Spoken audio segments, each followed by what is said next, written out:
Welcome to Memes of Influence, the series where we look back on the memes of the past and try our best to analyze why and how memes became what they are today. I'm Alex. I'm Gabe. And welcome to 2011, The Dangers in Memes. Last year we saw the standards of memes being set up, and while they were definitely entertaining and good memes for the time, there was still so much potential. And I was actually pretty excited to see how the potential was going to be used. But as I did my quote-unquote research on 2011 memes, I noticed that almost every single list of memes for this year were mainly comprised of hostile memes. Yes, this is the year everyone realized how fun it is to cyberbully. This would have some consequences later down the line, but for now, people were just getting flamed or doing something stupid. But why? Why is everyone being such a dick? Well, it's simple. The same reason you have opposable thumbs and your balls are on the outside of your body. God hates you. I'm kidding. It's evolution. You see, memes compound year after year. That's a big part of this whole series, figuring out how memes evolve and compound from 2010 to the new decade. And if you remember from last year, internet trolling rose to become a main part of meme culture. Add on to that the whole idea of being a boss, and you have people with the mentality that trolling is fun and trolling is cool. Then you add in the rise of niche groups and young kids doing what young kids do. That is being fucking stupid. And you have an environment on the internet full of people making fun of internet minorities for the lols. This also happened to be the year that Instagram came out. All you really need to know about Instagram right now is that it's just another platform for memes to be spread. This year also marked Minecraft beginning to rise to its eventual peak, and while not entirely relevant to meme culture, Snapchat also released in 2011. Now that we introduced the year as a whole, let's get into the memes in no particular order. We have quite a few memes to go through today, and some of them are kind of hostile. So I thought it would be fun to start with a meme that reminds you that these internet trolls are as ruthless as they are dangerously stupid. You see, there was a very, very popular trend at the time. It was called planking. And if you don't know what planking is, well, it's basically standing up perfectly straight on the ground, or on the stairs, or on a light pole. You see, that's the gimmick. You lie on your guts and keep your body as straight as possible, and the more absurd the location, the better the plank. And it doesn't matter where this originated, but it matters that it became relevant in 2011, when meme culture was still a bit stupid. Now, if you don't see why planking is inherently stupid and dangerous, then I worry for your safety.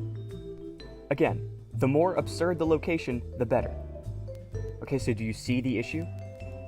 Do you see the problem? People were hurting themselves doing this. And for what? I mean, did they think that there was no better way to impress that cute girl from second period than to lie horizontally in a tree while remaining as stiff as Michael Bay's penis during videos of the Manhattan Project? One man even fell to his death while planking on his balcony. I mean, it's all fun and games until an Australian falls erect to his death. Okay, now, look, I am being a bit harsh on planking. For the most part, it was completely harmless. Even The Office had some fun with it. This meme blew way up. Yes, because of how easy it is to plank, everyone and their grandmother got in the action. It lived a pretty good life as a meme, considering its cultural relevance. I'd say it was a pretty good meme. Speaking of cultural relevance, planking managed to be pretty unique. While no, it's not the first meme to get attention on this scale, the fact it wasn't a quote or a song or something like that, but instead something that everyone could participate in, made it one of, if not the first meme to somewhat transcend meme culture and become a viral trend. Ah man, that was a fun distraction, wasn't it? Anyway, now we enter into not only one of the most hostile memes of 2011, but one of the most hostile memes ever. On March 14th of 2011, the song Friday by Rebecca Black was posted. This is quite a significant day in meme history for obvious reasons.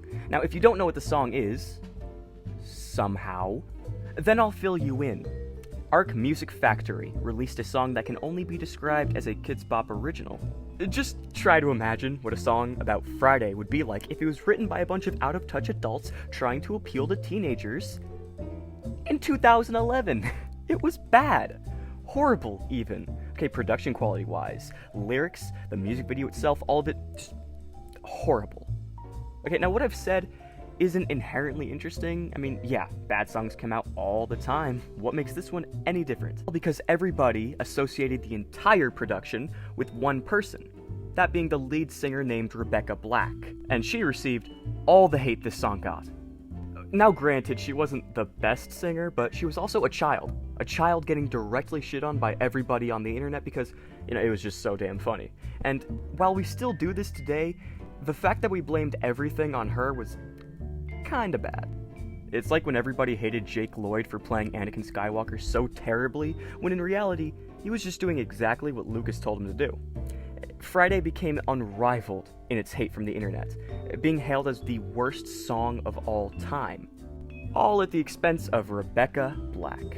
Meanwhile, Patrice Wilson, the producer, got away with no hate for a very long time, even though he continued to produce these horrible songs and most notably dropped the worst rap of all time, rivaled only by the Seagull vs. Dolphin rap from SpongeBob SquarePants Sponge Out of Water. Here we get to see the absolute brutality memes can cause, how someone can be bullied mercilessly by everyone on the internet, no matter how old you are.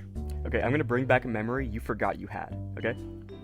This topic is a bit odd because I don't actually need to do any research besides dates.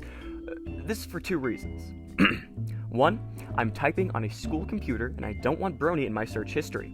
And number two, okay, what needs to be explained? Truly, Bronies are adult men who enjoy watching a show made for little girls about ponies. The description alone is open for ridicule. But come on, they're adults and they can do whatever they want. But obviously, this wouldn't be noteworthy if people respected that. They did not. And guess who the majority of these people were? That's right, the fucking trolls. Again, these men were very open to ridicule. But you gotta remember, internet bullying back then is way different than it is now. It was unrelenting, and it would stay that way for years after the initial blast, which I can't even find a definitive date for. I got some sites saying that it was 2010 when everybody started hating Bronies. Others say it's 2012. Hell, some even say 2008. And while hating Bronies probably started a long time ago, I trace the majority of memes to 2011. The thing that makes the assault on Bronies so much more brutal is that they didn't actually do anything wrong. They aren't pedophiles because they like kids shows. They aren't fucking stupid like flat earthers. No, they're just adults who have an interest in a children's property. The internet, however, still chose and continues to assault Bronies for having harmless interests. The final meme we'll talk about today is a very special one.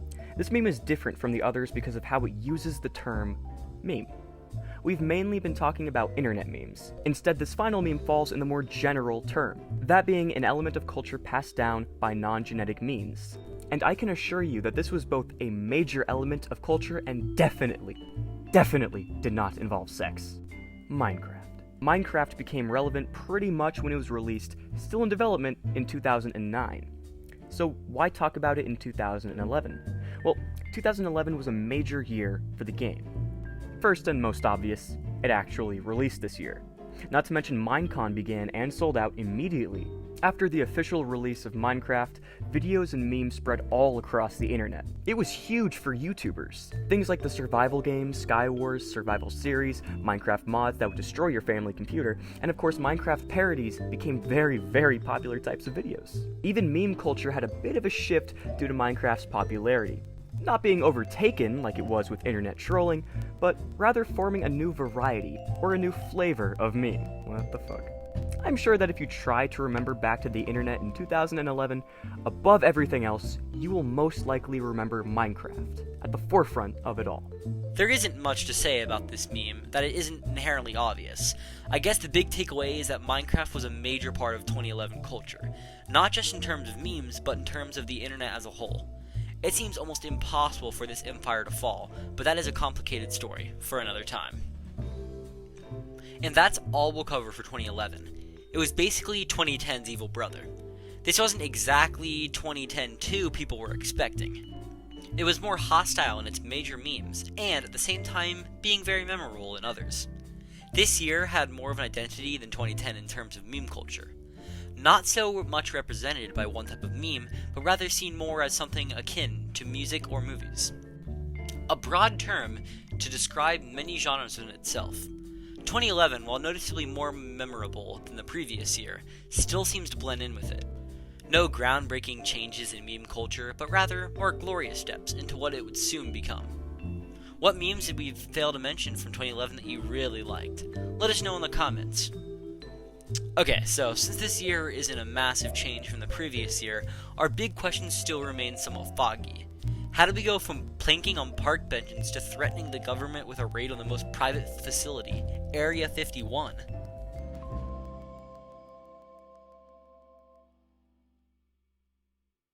You know, Gabe, you really went out defending the bronies. Well, I just wanted to be nicer since 2011 was such a hostile year for them. Right. So if I got up to your room, I won't find anything weird? Yeah, obviously.